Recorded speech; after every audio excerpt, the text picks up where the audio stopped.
shared a few stories on here before, but this is the one that bothers me the most. It happened years ago, when I was 13 or 14.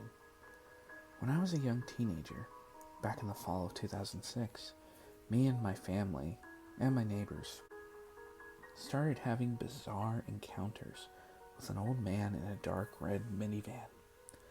Back then, I used to live on a hill, above an old fishing village. It was about 40 minutes away from the city along the highway. The highway to the village was a dead end. There was nothing down that way except housing. There wasn't even motels or any stores.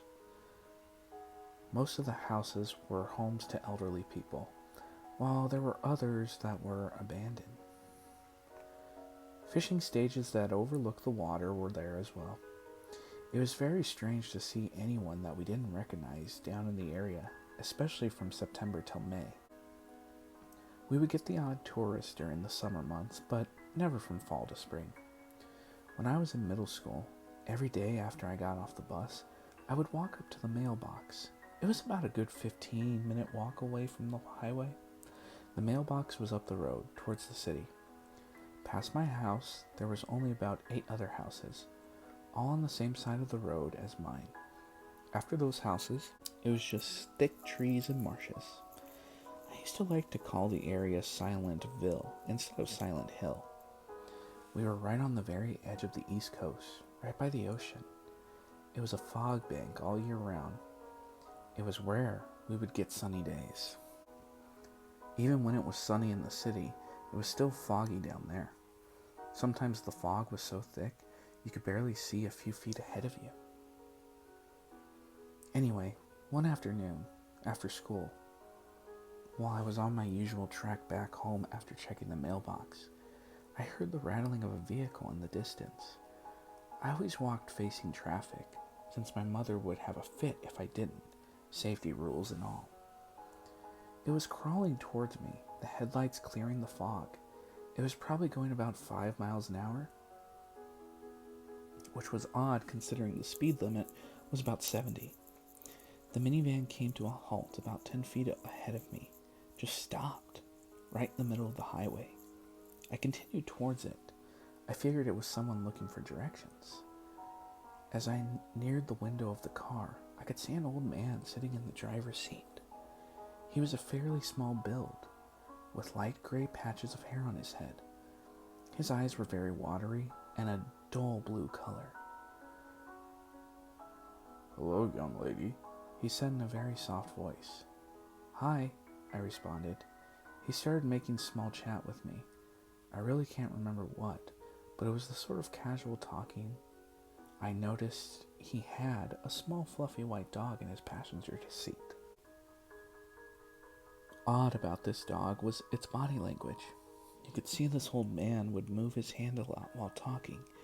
Every time he would quickly move it, his dog would sort of scrunch further back into the seat. It seemed a bit afraid of him. Another thing odd was, he always kept his other hand between the 2 seats.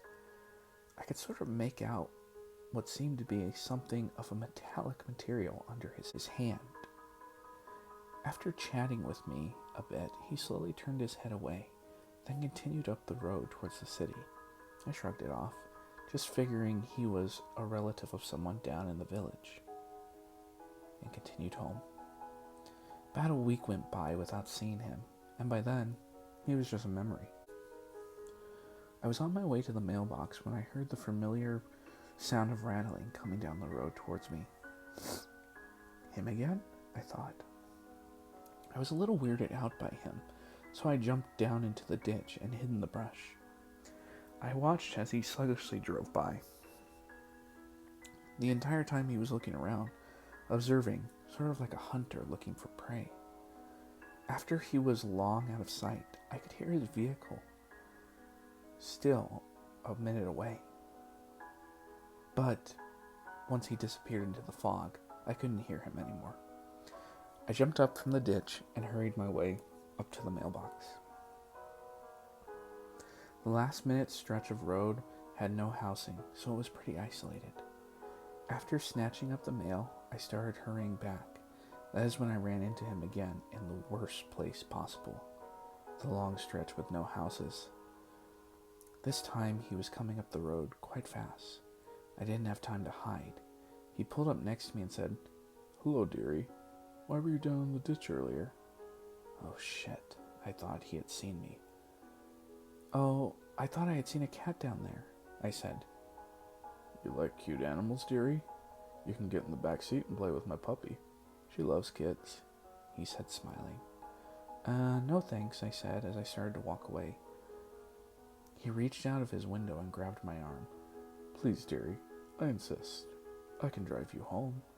You live at my address, right?" I stood there dumbfounded. How did he know which house I lived in? I shook him off and started to run. He started backing his car up after me. I bolted down the road and didn't look back.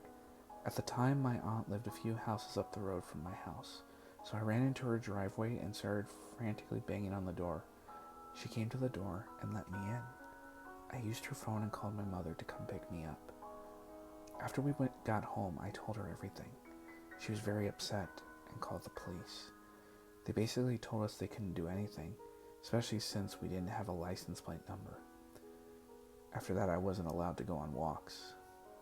He continued to show up, usually twice a week, right after my school bus dropped me off, where he would come driving slowly down the road. One day, my neighbor asked me, "Do you know him?" Of course, I'd said no. So the next day, my neighbor, when he saw him again, asked him what was he doing. He responded, "Oh, I'm a lonely gentleman. I saw a woman one day down the road working on her garden, and she captured my heart." My neighbor told him she was married.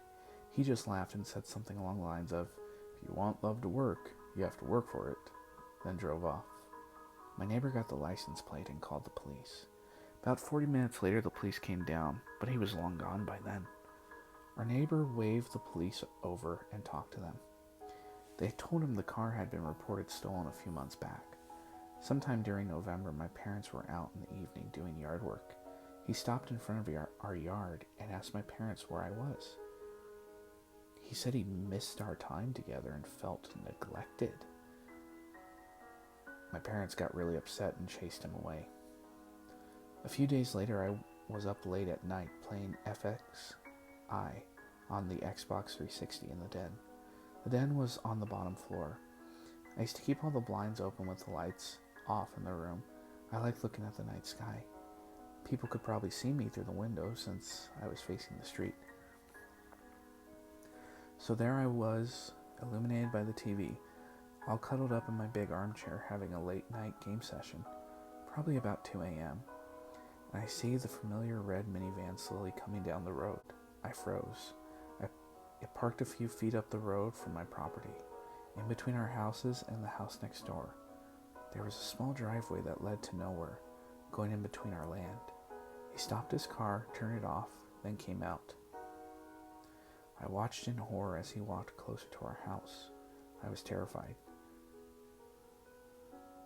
I pushed myself as far back into the chair as I could, hoping he wouldn't see me. I felt like screaming, but my parents were upstairs, and both were sound sleepers. He paced back and forth in front of our house, sort of staring. He was looking into the den. Now this is extremely strange on his part. He just stopped in place, then just laid down on the side of the road in front of our house. He just laid there for a good hour. I was frozen with fear the entire time. About an hour later, he got up, strolled back to his car, and left. I ran upstairs crying and told my parents.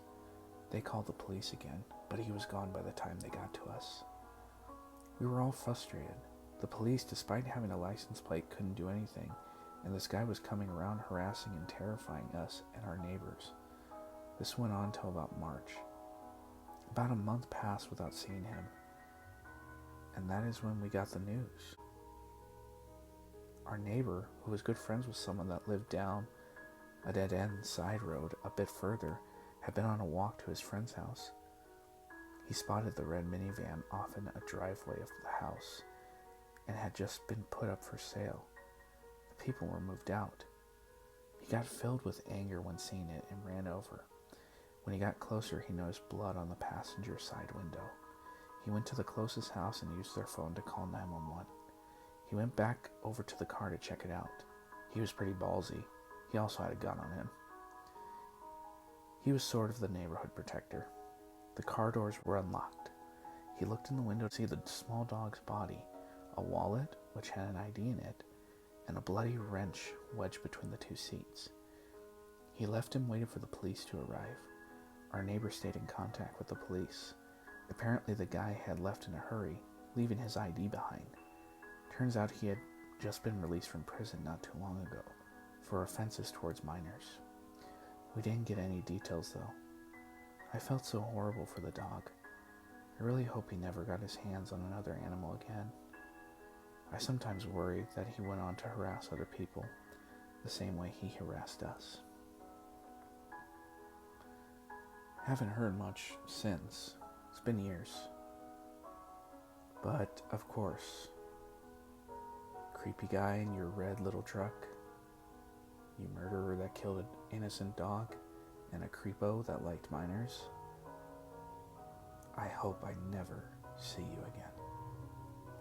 Let's not meet.